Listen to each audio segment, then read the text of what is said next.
Are you here to find out how to fill out the tax appeal form for Florida?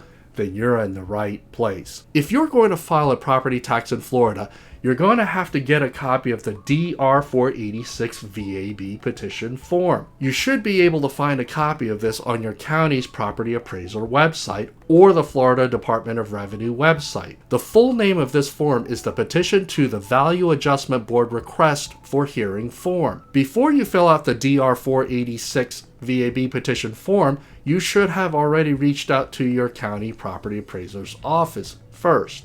Although it's not technically required, I do highly recommend this. One reason is that you may be able to get an adjustment or correction without having to petition to the Value Adjustment Board. Another reason is that if you decide to go forward with filling out the DR-486 VAB petition form, you will have to pay a $15 fee to submit it. And even if you are willing to pay the $15 fee for the VAB petition, you will have to commit to going through the entire process to get your property value adjusted. And you might not need to go through the entire process.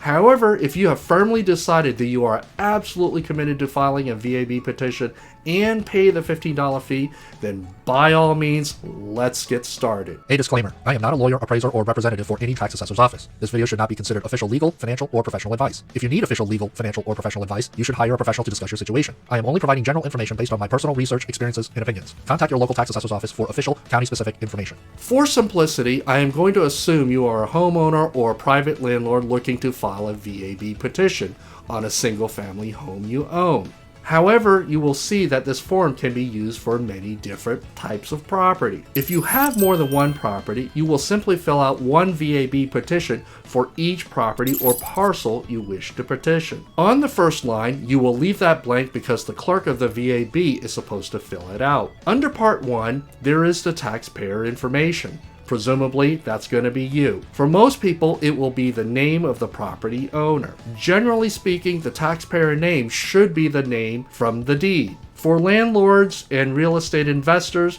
they sometimes use corporate entities like LLCs or a trust. If so, you will want to list that name in the taxpayer information. If you do list a corporate entity for the taxpayer name, you will want to include the name of the person who is representing the entity. It could be you, someone you hire, or someone you appoint. The mailing address is straightforward.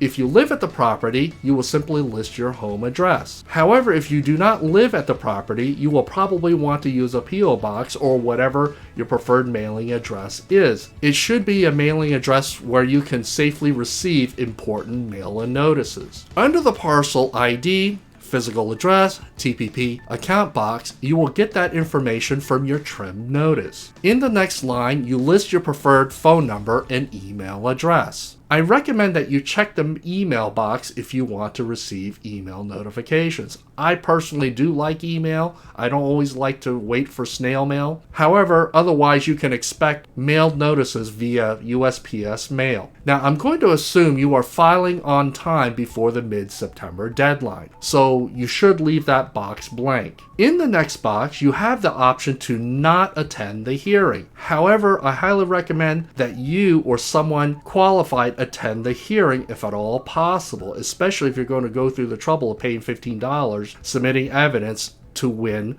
the tax petition. Documents are never a good replacement for someone showing up and representing their own petition, as far as I'm concerned. Under the type of property, you check off the residential 1 to 4 units box for a single family house. If you happen to have a duplex, triplex, or quadruplex, the same box would be checked off. In Part 2, Reason for Petition, most people will check off the first box, real property value, because that is why most homeowners or landlords are challenging. The form clearly states that if you have other reasons for a VAB petition, you will have to fill out another VAB petition form.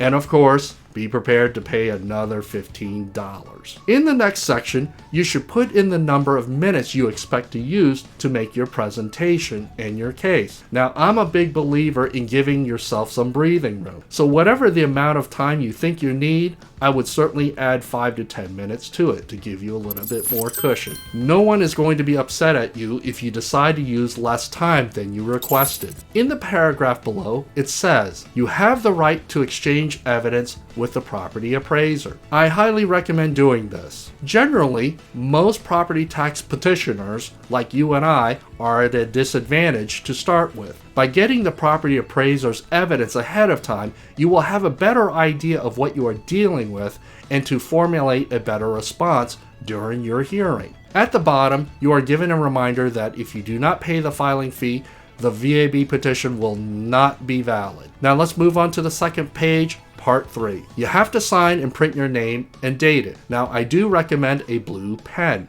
Some offices get very funny if you don't use a pen that clearly shows it is an original signature. Every office is a little bit different. Part 4 is only valid if you intend to hire a licensed professional to represent you. This often happens with larger commercial, industrial, agricultural, and other specialized properties.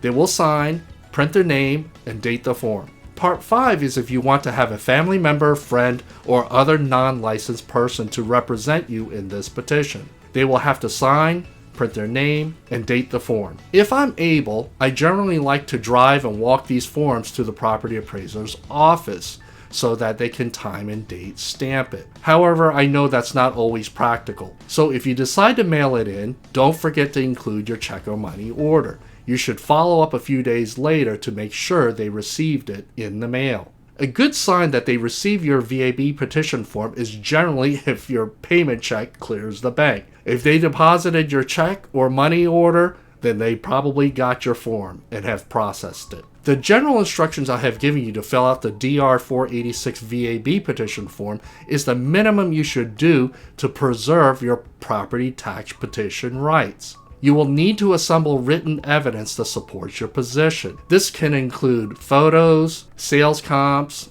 appraisers, reports, and any other documentation you think that will help your petition.